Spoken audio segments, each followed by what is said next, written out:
Di masa kini, kita telah mengenal salah satu permasalahan yang sering terjadi di kalangan remaja, yakni perundungan atau yang sering kita sebut bullying. Bullying ini sering terjadi pada lingkungan sehari-hari, terutama di lingkungan sekolah. Bullying sendiri merupakan bentuk penindasan atau kekerasan yang dilakukan oleh satu orang atau kelompok secara sengaja dengan tidak sopan hingga melibatkan paksaan yang dapat mempengaruhi pihak lain. Menurut mereka, bullying merupakan sebuah candaan dan suatu hal yang wajar untuk dilakukan tanpa mereka pikirkan akibat yang dapat ditimbulkan dari tindakan tersebut.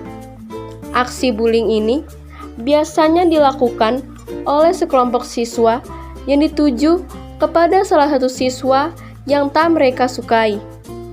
Umumnya, tindakan bullying ini terjadi karena ukuran badan, fisik, kepandaian, gender, hingga status sosial seseorang. Selain itu, adanya penyalahgunaan ketidakseimbangan kekuatan untuk kepentingan pelaku dengan cara mengganggu atau mengucilkan korban. Siswa yang sering melakukan tindakan bullying ini melakukannya tanpa memiliki rasa tanggung jawab atau kesadaran dalam dirinya dan dapat menyakiti perasaan korban. Tindakan bullying ini tidak hanya dilakukan sekali saja, tetapi berkali-kali. Bentuk dari perundungan atau bullying terdiri dari berbagai macam, yaitu 1. Kontak fisik langsung. Contoh bullying fisik yaitu memukul dan menjambak. 2. Kontak verbal langsung. Contoh bullying ini yaitu memaki dan menuduh. 3. Perilaku nonverbal langsung. Bullying jenis ini seperti tindakan melihat dengan sinis dan menjulurkan lidah. 4. Perilaku nonverbal tidak langsung. Contohnya itu mengucilkan atau mengabaikan seseorang. 5. Cyberbullying. Contoh bullying ini yaitu pencemaran nama baik lewat media sosial. 6. Pelecehan seksual.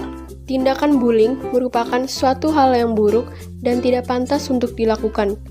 Hal itu sangat berpengaruh terhadap generasi penerus bangsa karena dapat merusak moral siswa. Tindakan bullying ini sering sekali terjadi dan dapat menimbulkan dampak negatif, terutama bagi korban. Dampak negatif tersebut bukanlah masalah sepele yang dapat dengan mudah diabaikan begitu saja. Dampak negatif bully bagi korban diantaranya yakni 1. Masalah psikologis. 2. Kesehatan mental terganggu. 3. Sosialisasi terganggu. 4. Gangguan tidur. 5. Pikiran untuk bunuh diri. Dan yang terakhir, keenam, yaitu masalah fisik. Efek bullying sendiri seringkali masih dirasakan korban meski belasan juga puluhan tahun telah berlalu sejak insiden tersebut berlangsung.